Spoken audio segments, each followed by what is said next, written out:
Hello, my name is Lisa and I'm 39 years old. My family's just went through some pretty intense things and I wanted to share it with someone, so here I am. Let me start off by introducing you to my husband, George. George and I met 12 years ago through work. At the time we had been co-workers and we worked on a lot of projects together. We spent a lot of late nights sipping watered-down coffee and talking while trying to complete big projects.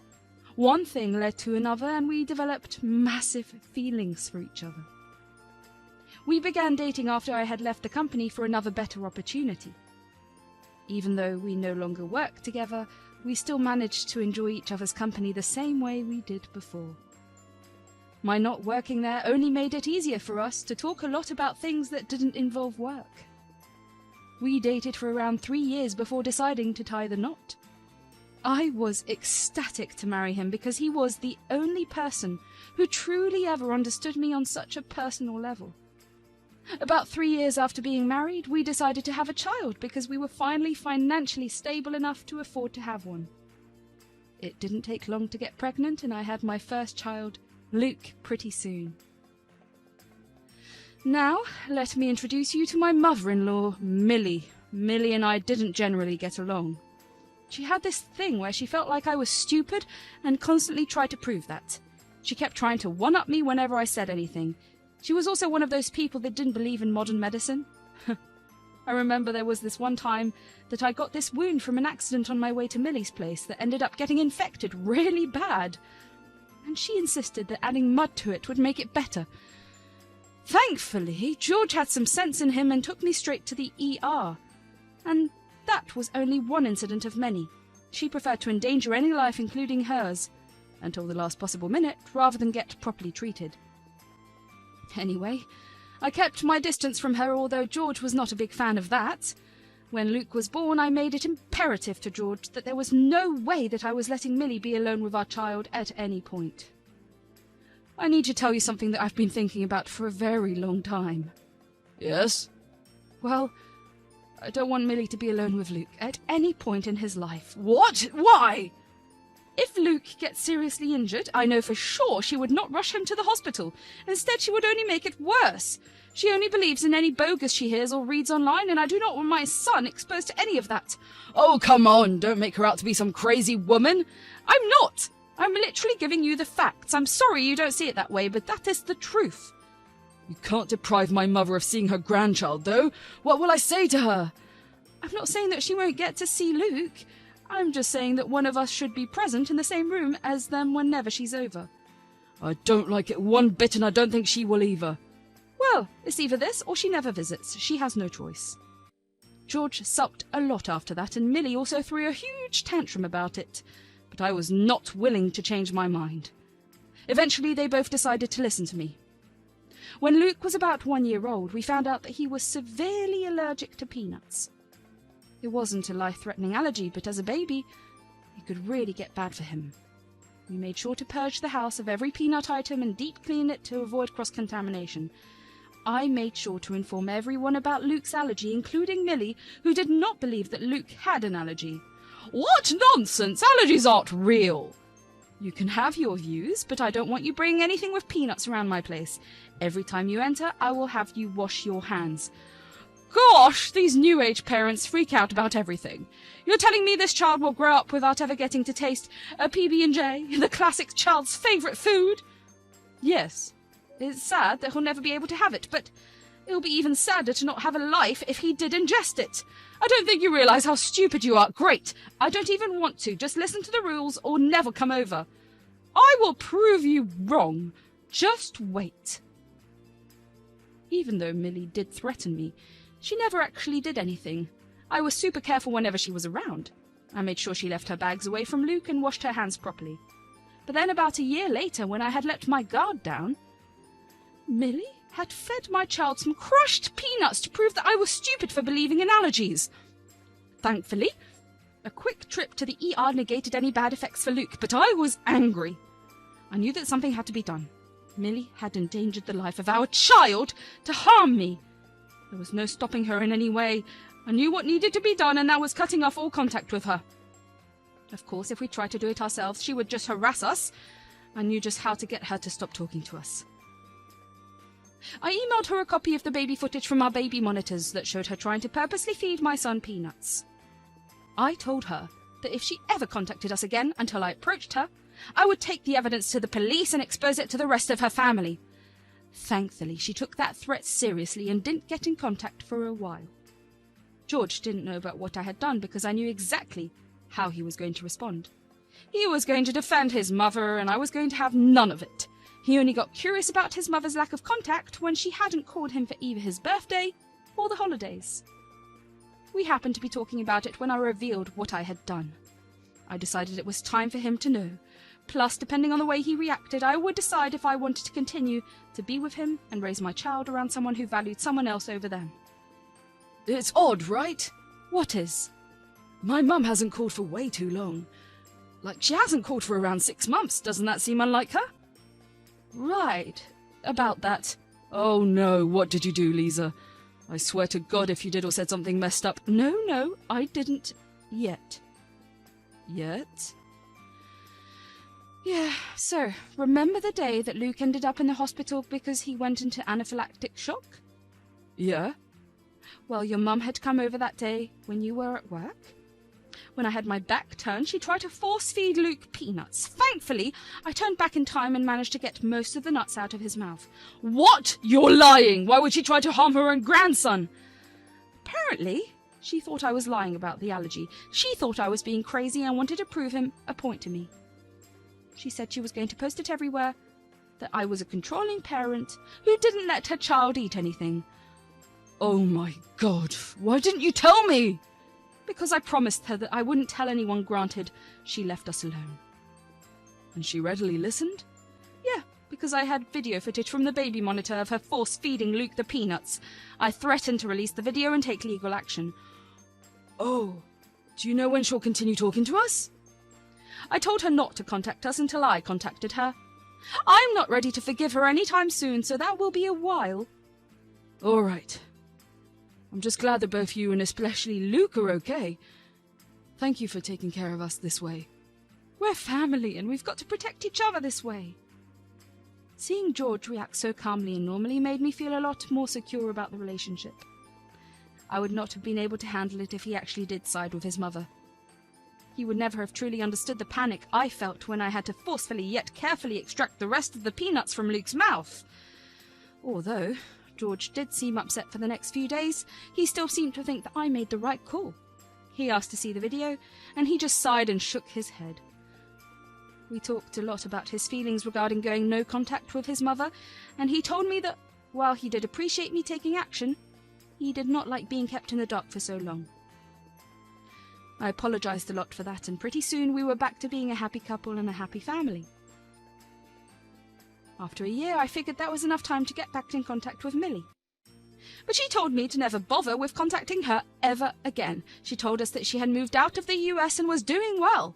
After that, George and I tried over and over again to get in touch, but her number did not exist. We freaked out at first, but she did sound like she was doing fine over the phone, so we slowly let go of our worries. We never heard back from her for a long time. Before I knew it, 5 years had passed. Luke had grown into a wonderfully sweet boy who had this laugh that made every gloomy day bright and every bright day even brighter. George and I were both doing amazingly well in our careers. We quit our previous jobs and found better jobs with better pay and benefits. We were able to purchase new cars for ourselves and even managed to enroll Luke in a good private school. It was a random day when I noticed that George was acting very weird. He seemed very spaced out and couldn't pay attention to anything for longer than 5 seconds. I tried to talk to him initially, but he seemed way too out of it to respond, so I figured he needed some space. I didn't ask him anything more afterward, but I did make sure to comfort him in any way I could. The rest of the day went on with George being weird. I tucked Luke into bed and made sure he was fast asleep before approaching George about his behaviour all day. But before I could, I realised that he too had fallen asleep. I tried to talk to him again the next day, but he wouldn't really respond and was evasive. I began to get scared that something really bad happened. George was never one to hide anything from me. That was one of the best parts of our relationship. We were never afraid to voice our thoughts, and neither of us judged the other for what they said. To see him withdraw so much was scary. One night, after enduring around 4 days of this weird and withdrawn behaviour, I decided to properly confront George about his behaviour. "That's enough now." Huh? What is? "Your behaviour is weird, and I've been trying my best to be understanding and comforting, but I'm going to need something to work with here." What do you mean? Everything's fine. "No, it isn't. You're scaring me. You seem so distant and you're constantly in your head. You don't even notice anything that's happening around you." Really? Well, I must admit that I haven't been feeling so good. "Why? What's wrong?" I'm scared to tell you. "Go on, tell me. I won't get mad at you." It's not you getting mad that I'm worried about. "What is it then? Whatever it is, I promise you that I'll do my best to handle it right." I was scared that something was horribly wrong.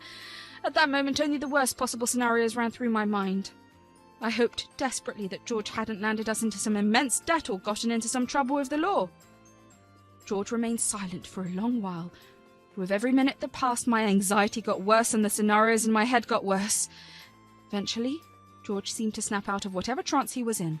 He looked at me, and I knew he was contemplating telling me about whatever was on his mind, so I did my best to look inviting and comforting.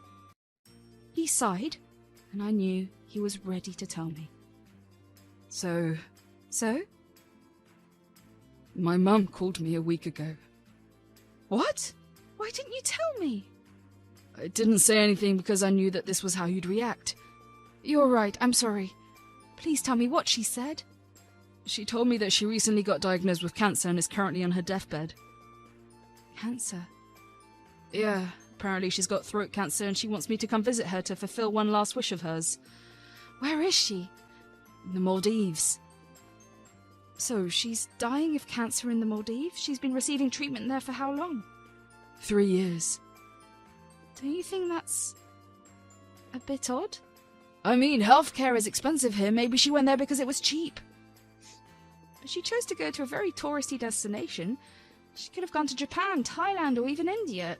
Listen, I don't know about the specifics, but that's what she told me. What should I do? I don't think you should go. Something seems off.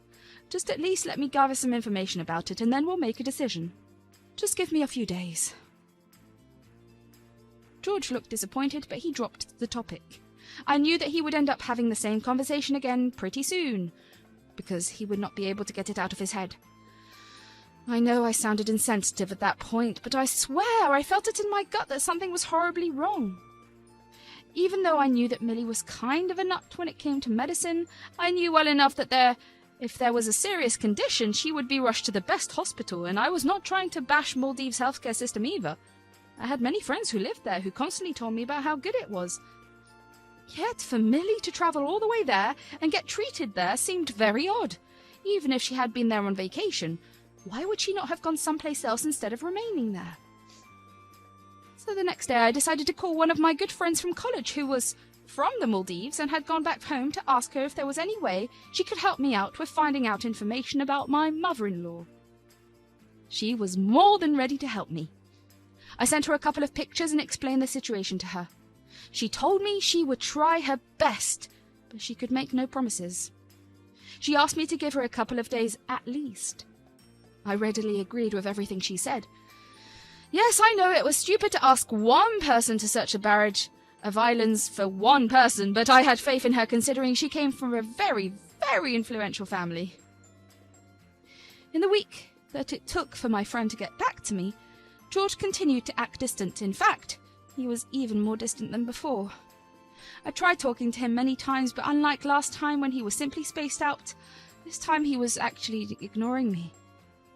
I tried to reason with him and remind him of his mother's various antics in the past, including the time she severely harmed our son, but none of that got through to him. Something in my gut told me that he was still consistently talking to her, and she was probably feeding him some lies. Even if I did snoop through his phone and saw call logs indicating their calls, there would have been no proof of Millie purposely talking crap about me. I just needed proof of Millie's health to give to George. True to her word, my friend called me a week later, and what she told me was shocking. She told me that with her dad's help, she was able to get records of all the cancer patients in all the various hospitals in the island, and Millie's name wasn't on any of them. However, After a little more digging, she found out that Millie had been in jail for the past year for drug smuggling and drug abuse. That was the last thing I had expected. I was sure that Millie had only invited George over to get him involved in her business, the same one that landed her in jail. My friend sent me the proof of it all, and I sat with George that night to discuss the truth. He seemed spaced out and didn't seem to care. I figured that I'd just give him some time. When I woke up the next morning, the bed was empty. That was odd, considering it was the weekend. We always stayed in a little longer. On George's bedside table there was a note that said he had gone to the Maldives to meet his mother one last time before she died. I was furious at him. How could he just up and leave behind my back without even telling me? Even after I told him about all his mother's lies, and that, if he did leave, he would be putting us in danger too, he still chose to go. Since he had shown me his true colours, there was no way I was going to let that slide.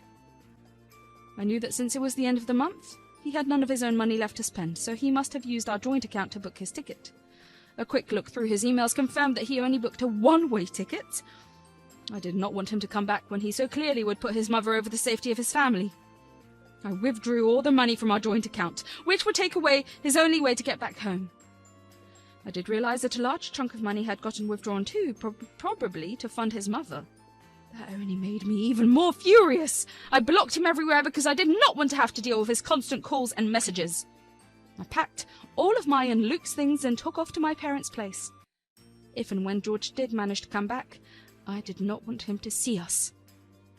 When we turned up at my parents' place, they were understandably concerned, but I explained what had happened, and they were concerned for George, although they stood with my decision. It took about a week before I got a call from an international number. I immediately knew that it was George, and I contemplated picking up the call because I really did not want to deal with him. However, I gave in and decided to talk to him purely because I was very curious about what had happened. Lisa, thank God you picked up. Yes, what do you want? Lisa, I made a horrible mistake by coming here. Yes, I told you not to go. I tried many times to reason with you, but you never listened. I know. I want to come back, but I don't have any money. Yes, I know. Please just help me out this once. I promise to never go against you ever again. Look, I would help you, but you've shown me time and time again that you'll always place your mother over everyone else in your life, even if that means endangering them because of her. I didn't realise just how bad my mother's drug addiction was. She tried to get me to smuggle in drugs for her. Please just help me out this once. Let this be a lesson for you, George. Find your way back home. You did this to yourself. Lisa, please. Goodbye and good luck. It felt heartbreaking to do that to him, but he should have known better. Millie was never one to rationalise anything. I was sure that somebody had recommended drugs to her as a solution to some pain in some manner. She ended up smuggling things to a whole other country, where she got caught and now had to spend the rest of her life in prison. It will be a while before she can get extricated from there. I was sure that George felt bad for Millie, but I also knew that he hated the entire world of substance abuse, especially considering the past he had with his dad, who was a serial drug abuser, who he and Millie had to run away from. I knew that there was no way I was going to help him, but I also knew that if my marriage ended, I would try my best to help him figure things out after. I still loved him. I only wanted what was best for him. He did come back after another week, and he contacted me immediately after he landed.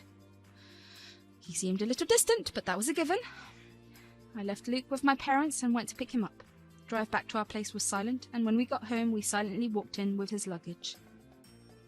We sat down and talked for a long while. He told me that he had understood what he did was wrong, and that he should have listened to me. He told me that Millie had gotten involved with a gang, and they ratted her out when they found out she had been stealing from them. He told me that while he had been upset with my lack of help, he understood where I was coming from. He would have done the same if the roles were reversed. Protecting his family would have been his first priority. We still have a long way to go. We've planned to get couples therapy, and he will get individual therapy too, to deal with the trauma of everything he went through. It does make me sad to think that things had to go this far for him to come to his senses. But hey, it's better late than never.